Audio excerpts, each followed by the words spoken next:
বাংলাদেশের সকল দুর্দিনে প্রয়োজন হয় আলেমকে, ইমামকে, মুয়াজ্জিনকে, কারীকে।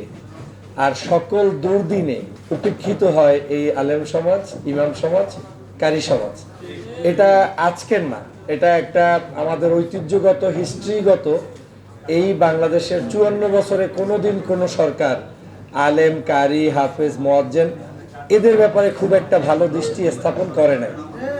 শুধুমাত্র নির্বাচন আসলে তেলাওয়াতের সময় দরকার, জনসভা আসলে ইমাম সাহেবের প্রভাব আছে, তার কিছু কথা শোনা দরকার, এগুলো দিয়ে আমরা নির্বাচনী বৈতরণী পার করেছি ঠিকই, কিন্তু নির্বাচন পরবর্তী সময়ে আমার হাত গিয়ে উঠেছে তার দাড়ির উপরে, টুপির উপরে, জুব্বার উপরে, বাসাবাড়ির উপরে। এ ধরনের নিগৃহীত কাজও আমরা দেখেছি। আপনারা জানেন যে মসজিদগুলোতে যে অত্যাচারগুলো চলে, এই অত্যাচার কারা করে? মসজিদ কমিটির অত্যাচার, রাজনীতিবিদদের অত্যাচার, সন্ত্রাসীদের অত্যাচার, দুর্নীতিবাজদের অত্যাচার। মসজিদ প্রতিষ্ঠিতই হয়েছে এই সকল বিষয়ের উপরে কোরআন সুন্নাহর আলোকে বক্তব্য দিয়ে জাতিকে দিক নির্দেশনা দিবেন, কিন্তু জাতি তাদেরকে আবার অত্যাচার করার জন্য বসে আছে। কি এক ভয়ানক কাণ্ড বাংলাদেশে হচ্ছে। অথচ এই মসজিদের মধ্যে কি কি সমাজ বিনির্মাণে কাজ হচ্ছে সেটা যদি আপনি শোনেন, দেখেন।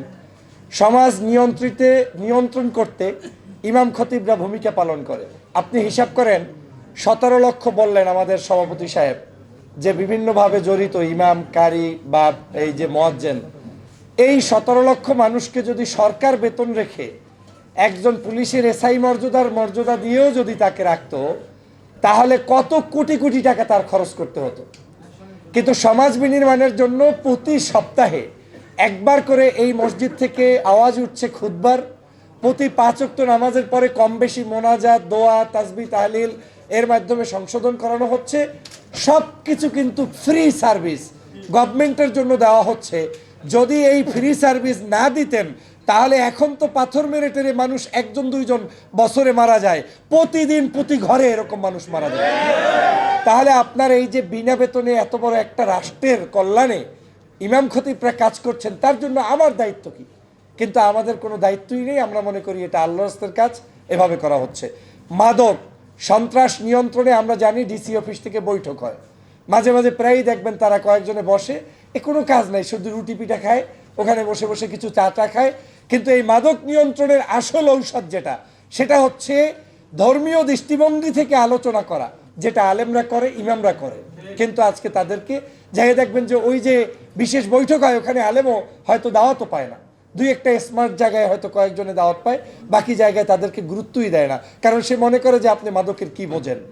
আজকের এইভাবে করে বাংলাদেশে তাদেরকে বিভিন্ন জায়গায় নিগৃহীত করা হচ্ছে। আমি বলছি যে এই কথাটা, সেটা হচ্ছে যদি আপনি টপ 5 অর্গান ধরেন বাংলাদেশে, যারা এই রাষ্ট্রকে পরিচালনা করে ভিন্ন জায়গা থেকে ভিন্ন উপায়ে, কিন্তু বিনা বেতনে, বিনা সহযোগিতায়, তার মধ্যে 1 নাম্বার ধরতে হবে ইমাম এবং এই মুয়াজ্জিনদের। এইটা যদি কেউ অস্বীকার করে, তার চাইতে টাটকা মুনাফেক কেউ নেই। কারণ এই রাজনীতিবিদরাও তো টুকটাক স্বার্থের জন্য রাজনীতি করে। দুনিয়াবি কিছু স্বার্থ আছে, এমপি হবে, মন্ত্রী হবে, অথবা ইসলামী রাজনৈতিক দলও যারা করে, তারাও তো একটা রাজনৈতিক মুভমেন্টের মধ্যে থাকে, বিশেষ এজেন্ডা নিয়ে তারা কাজ করে। ইমামদের এজেন্ডাটা কি, কারি সাহেবদের এজেন্ডাটা কি? তো সেই কারণে আমি বলছি, নাম্বার 1 তারা। আমি সর্বশেষ যে দাবিটা তুলতে চাই, অতএব এই ইমামদের জন্য, খতিবদের জন্য আমাদের এখন দরকার চিকিৎসা ব্যবস্থা, প্রশিক্ষণ ব্যবস্থা, ন্যায্য বেতন, আবাসন ব্যবস্থা এবং তাদেরকে নিরাপত্তা ব্যবস্থা। এই সরকার, যে সরকার আসবে, তাদেরকে নিশ্চিত করতে হবে। আর কোনোদিন বাংলাদেশে যাতে কোনো জায়গায় কোনো আলেমের মাইক টেনে ধরে খুতবা বন্ধ করতে না পারে, এজন্য জাতীয় ঐক্যবাদ করতে হবে।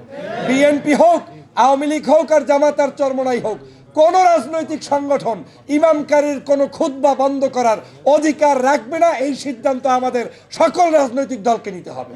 সেটা যেদিন নিতে পারবে, সেদিনই বাংলাদেশে ইমামদের স্বাধীনতা থাকবে।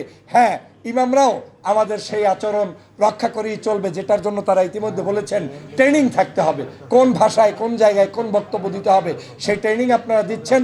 আপনাদের প্রতি সেই উদাত্ত আহ্বান জানাই।